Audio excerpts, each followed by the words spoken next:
Hello guys, in today's video we are going to be talking about how to get a rich black skin tone in Photoshop, just like what you're seeing here. And I know a lot of you would also love to see your background look the way this is looking.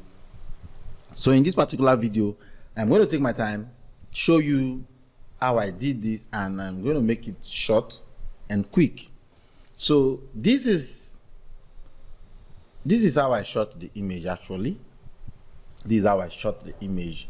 But looking at probably this could happen from the lighting, from the cream that people rub. Sometimes also their skin tone get to change.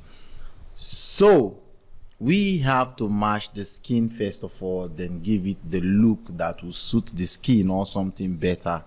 So from here I have to clean my background a little, then brighten my background.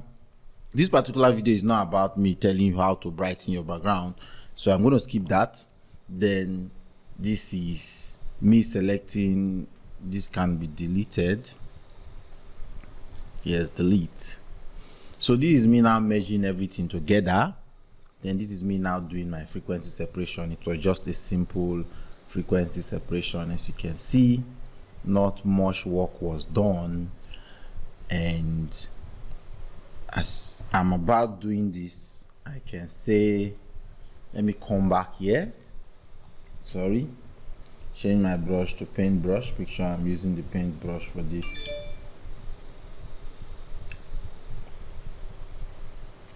I'll reduce my brush, then paint.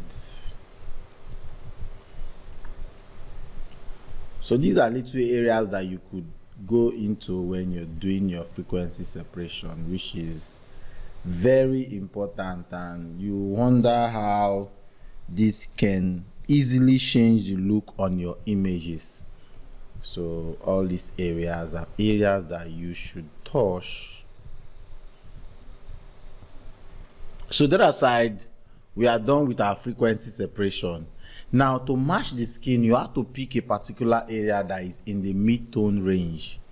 So if I use my color picker and pick a color around here, I'll see the hue of the color is 7, 9, 6, 6, 6, 7, 9.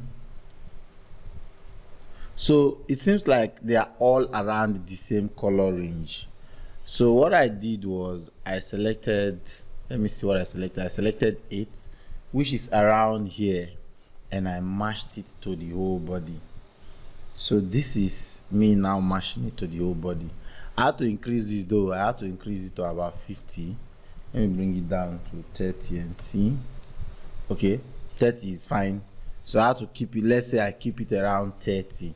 Now you can see that without much work, the skin is already in that rich black-like skin tone.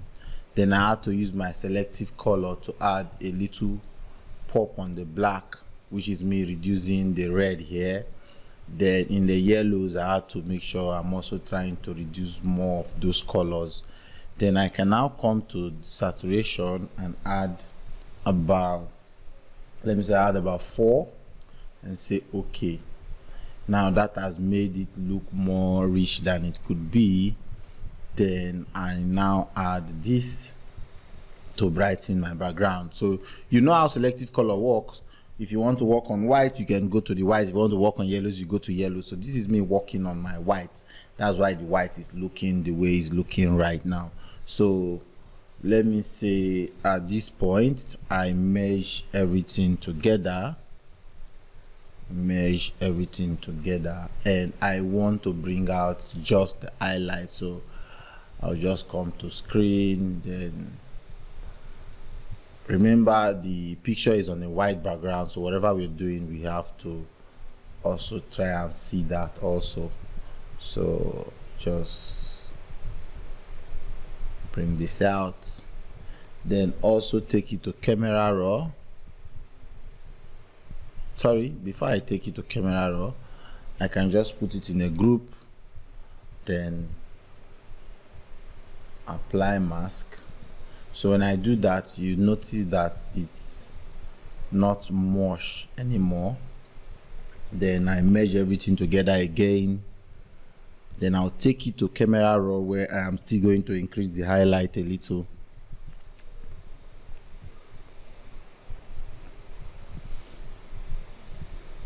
So I'm just going to increase my highlight, my contrast, bring down my blacks. Then I'll say okay.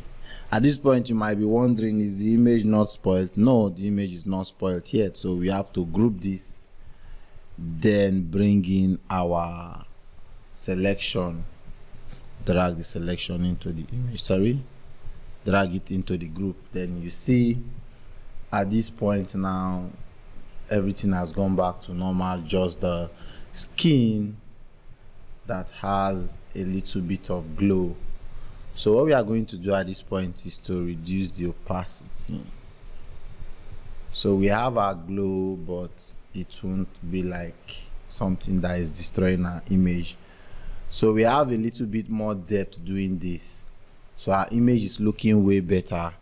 So this is what I wanted to show you. If you're that kind of person that still wants to work on the image, you can just come add levels and add your S curve for the skin tone sake, then reduce it. Yeah, you can reduce it like this. So once again, if this video was helpful, make sure you follow me on my social media platforms, starting from Instagram, Facebook, TikTok, YouTube. Make sure you're subscribing on my YouTube channel. That would also help me a lot. Once again, I thank you for watching. See you in another video.